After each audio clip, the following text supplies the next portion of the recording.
లో కేజీ బియ్యం పిండితో చెక్కల్ని చూపించబోతున్నాను. ఎవరి హెల్ప్ లేకుండా చాలా సింపుల్గా ఒకరు కూడా చాలా ఈజీగా ఇలా కరకరలాడే చెక్కల్ని ప్రిపేర్ చేయొచ్చు. వంట రాని వాళ్ళు కూడా కొత్తగా చేసే వాళ్ళైనా సరే చాలా సింపుల్గా చేసుకోవచ్చు. ఈ మెథడ్లో చేస్తే టేస్ట్ అనేది కూడా చాలా బాగుంటుంది. మనం ఎవరు లేకపోయినా సరే ఒకరైనా సరే చాలా ఈజీగా కేజీ పిండి చెక్కల్ని చేయొచ్చు. సో ఎలా చేయాలన్నది మనం ఈ వీడియోలో కంప్లీట్గా చూసేద్దాము. దీనికోసము నేనైతే ఇలా 1 కేజీ బియ్యం పిండిని తీసుకొని దీంట్లో కొంచెం పసుపుని యాడ్ చేశాను. కొంచెం పసుపుని యాడ్ చేసి కొంచెం కారాన్ని 1 టేబుల్ స్పూన్ సాల్ట్ని యాడ్ చేసేసి నేనైతే దీంట్లో కొంచెం కరివేపాకు పచ్చిమిర్చిని తీసుకొని ఇలా వెల్లుల్లిని కూడా యాడ్ చేసి గ్రైండ్ చేసి తీసుకున్నానండి. వెల్లుల్లి కరివేపాకు పచ్చిమిర్చి 3ని కాంబినేషన్గా గ్రైండ్ చేసి తీసుకొని పేస్ట్ని యాడ్ చేస్తున్నాను. దీంట్లో 1 టేబుల్ స్పూన్ జీలకర్ర 1 టేబుల్ స్పూన్ ఓమా 1 కప్ వరకు నువ్వులని యాడ్ చేస్తున్నాను. 1 కప్ వరకు నువ్వులని యాడ్ చేసి మనం వీటిని దీంట్లో కొంచెం వాటర్ని అనేది యాడ్ చేసుకుంటూ కలుపుకొని తీసుకోవాలి.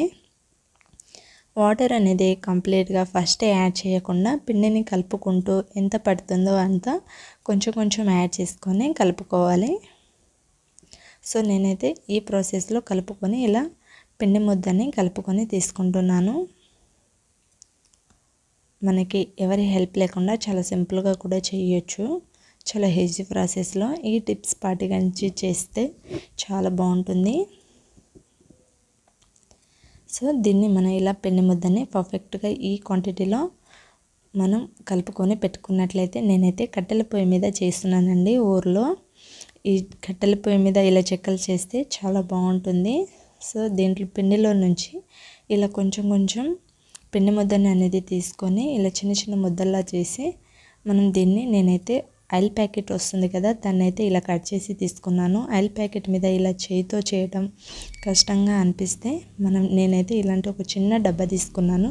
డబ్బా మీద కొంచెం ఆయిల్ అనేది అప్లై చేసి ఇలా చేస్తుంటే చాలా పర్ఫెక్ట్గా వస్తుంది. మిషన్తో కూడా పని లేకుండా చాలా బాగా వస్తున్నాయి. ఈ చెక్కలు అయితే నాకైతే అప్పడంలాగా చాలా బాగా వస్తున్నాయి. ఆయిల్లో చూడండి ఇలా పర్ఫెక్ట్గా లోపలేస్తే అప్పడల్లా పైకి వచ్చేస్తున్నాయండి. అంత బాగా వస్తుంది కట్టెల పొయ్యి మీద. సో ఇలా కాల్చుకొని మనం కొంచెం గోల్డెన్ బ్రౌన్ కలర్ వచ్చేంత వరకు ఇటు అటు టర్న్ చేసుకుంటూ కాల్చుకుంటూ తీసుకోవాలి. ఇలా కాల్చుకుంటూ ఒకటొకటిగా తీసుకొని ఒకటొకటిగా ఇలా డబ్బాతో అయినా చేతితో అయినా మిషన్తో అయినా దేనితోనైనా ఒకరైనా సరే చాలా ఈజీగా చేయొచ్చు. ఇలా కాల్చుకొని కంప్లీట్గా చేసి తీసుకుంటున్నాను. సో చాలా ఈజీ ప్రాసెస్లో చాలా తక్కువ టైంలో నేనైతే వీటిని ప్రిపేర్ చేశానండి. చూడండి ఎంత కరకరలాడుతూ అంటే ఇలా చేతిలో పట్టుకుంటే ఇలా ముక్కలైపోతుంది. అంత బాగా వచ్చాయి. నాకైతే చాలా సింపుల్గా అనిపించింది. చాలా సింపుల్గా చేసినా సరే టేస్ట్ అనేది చాలా బాగుంది. ఈ రెసిపీని డెఫినెట్గా మీరు ట్రై చేస్తే ఎలా వచ్చిందో కామెంట్ చేసి షేర్ చేయండి. ఇలాంటి మరిన్ని రెసిపీస్ కోసం మన పొట్టి కిచెన్ ఛానల్ని సబ్స్క్రైబ్ చేసుకోండి. వీడియో కనుక నచ్చితే ఒక లైక్ చేయండి. ఈ వీడియోని మీ ఫ్రెండ్స్కి రిలేటివ్స్కి షేర్ చేయండి ఫ్రెండ్స్.